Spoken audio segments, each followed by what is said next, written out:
This is the iPhone 16 Pro Max. You can see it has the camera control here, and on the back I have this ORICO SSD. The SSD is going to provide extra storage for your iPhone, and also you can directly record your footage on a USB-C drive. So in order to do that, I'm going to connect the SSD. This is a 2000 megabyte per second SSD. The speed is 20 gigabyte per second. You can see it on the back or here. You can see a small 20 on the back here.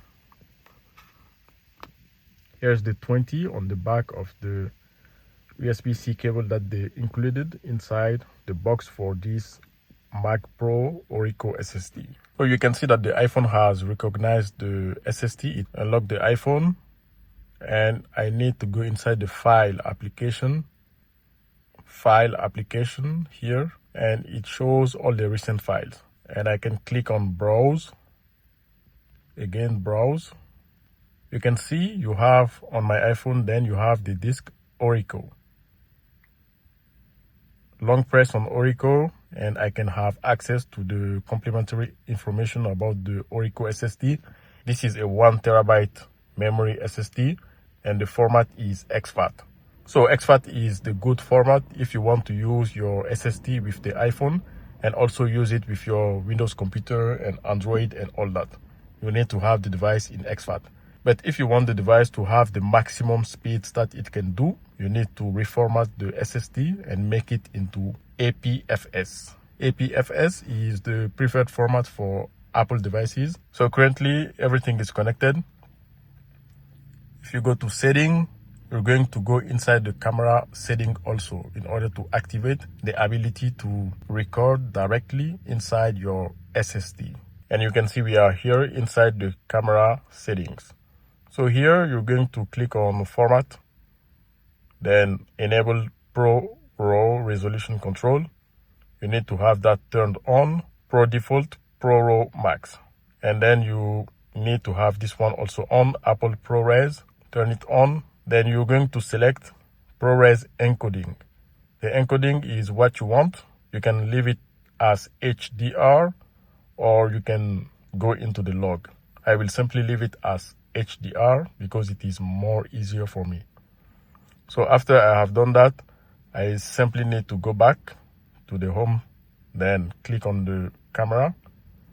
After I clicked on camera, you can see I have RAW on the top here, and I will go inside video.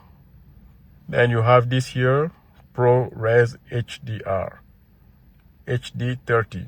So I'm going to click on ProRes HDR, activate it, and click on this also in order to make it 4K 60. So that's what I'm going to do. Click here 4K, then 4K 60. So after I switched to 4K 60 ProRes, you can see I have a maximum time here, which is 70 minutes.